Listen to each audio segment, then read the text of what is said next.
So sometimes it's pointing up there. Yeah.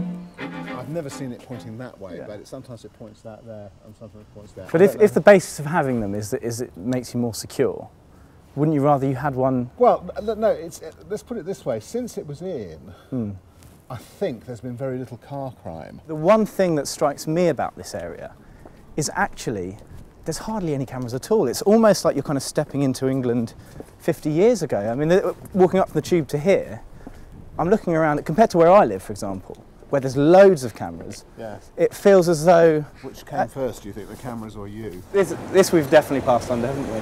I mean, you wouldn't... I mean, that's the size of a small carrot.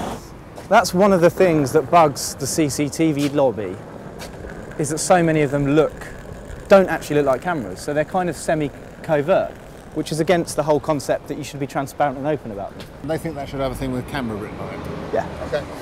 I don't understand the argument myself. One of the things I find mildly irritating about this is people pretending they've rediscovered all this. My entire family was bugged through my entire life, my entire childhood life. Our phone was bugged by the security services. And did that not inform your later political philosophy?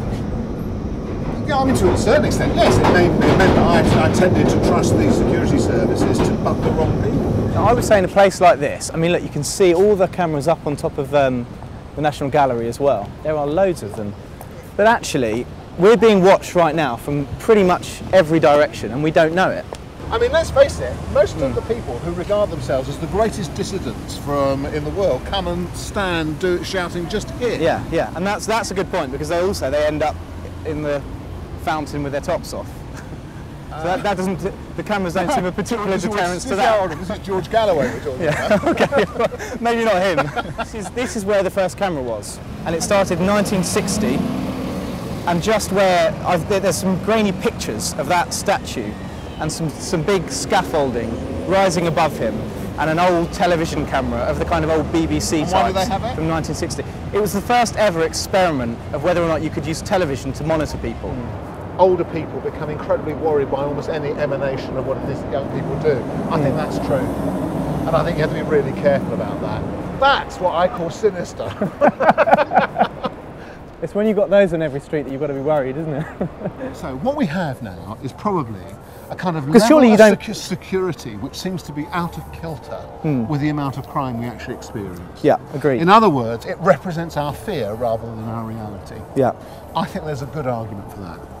Have you got any permit? We don't need a permit. Really? Absolutely, we don't need a permit. This walkway surely must be public space. Surely it's a private space. This walkway? Yes, Is exactly. it? Who does this walkway belong to?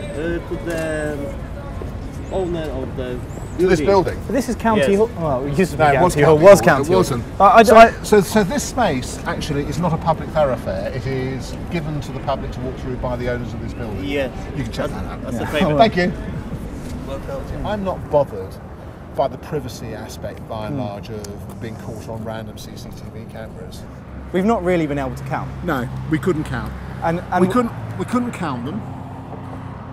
Those we did see, some of them we didn't know what they were for. Yeah. And some of them we couldn't quite tell what they would see. And after a while we began to think that the business of counting them became a sort of, without being able to ask those questions, became an increasingly futile and actually slightly tedious exercise. Yeah, although the company was great.